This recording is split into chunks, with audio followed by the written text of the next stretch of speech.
Welcome to Ask Cadence, everybody. My name is Pete Wright, sitting around the table here with John Patton. Hello, John. Hello, Pete. And Jay Christensen. Hi, Hello Pete. again. Yeah. I think the question this week, we start with you, Jay, and it is very simple, so I'm going to count on you to flesh it out for us. The question is this. It's not even a question. The supplier can't deliver a product on time. Now, we have to make some assumptions about this product. What are these, or about this issue? What are these assumptions, and how do we help them get a handle on it? Well, this is one of the most difficult problems that project people face because they really have very little control in some cases over the contractor or vendor.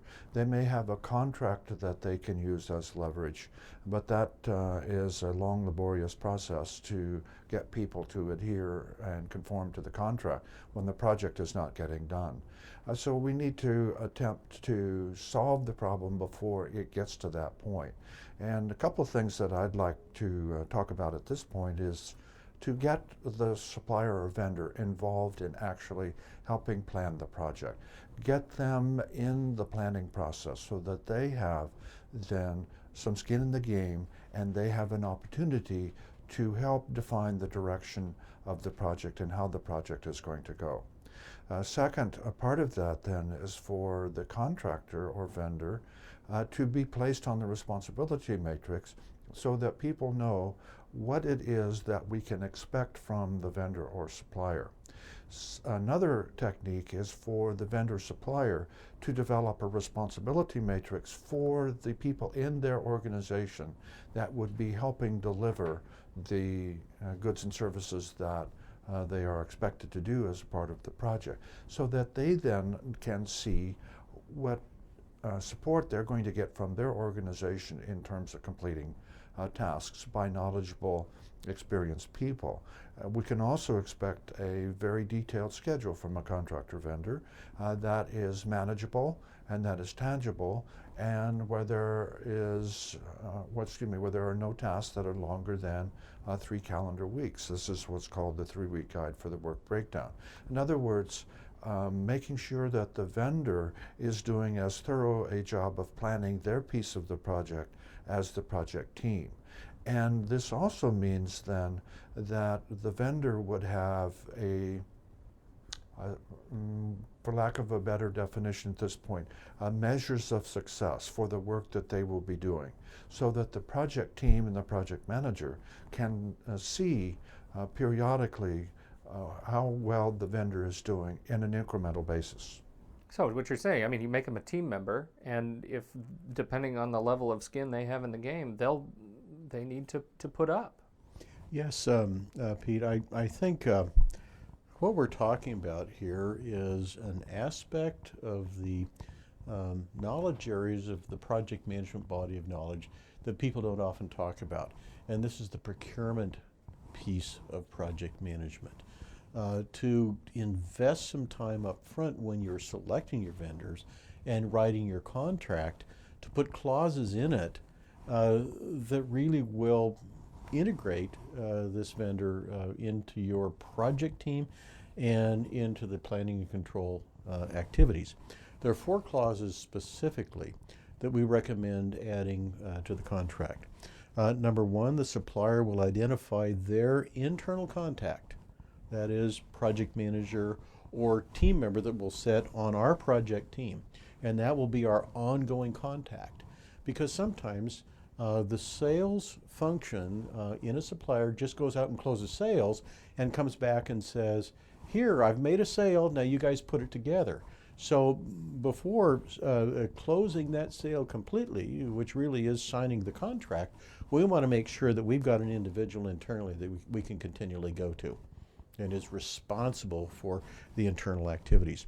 Now, Jay identified a series of tools that we use in our cadence methodology.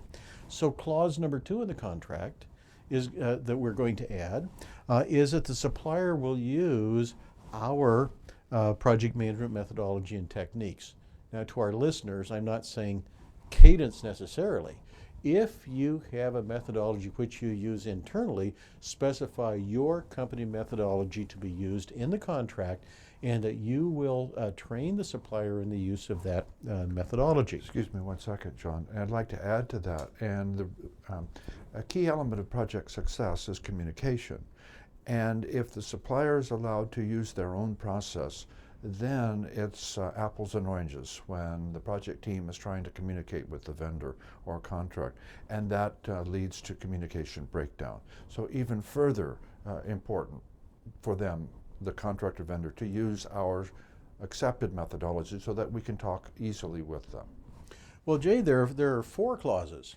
So we're right in the middle. Number 3 is that the supplier will provide the activity detail, that is the task detail, many people say, at the level that we request.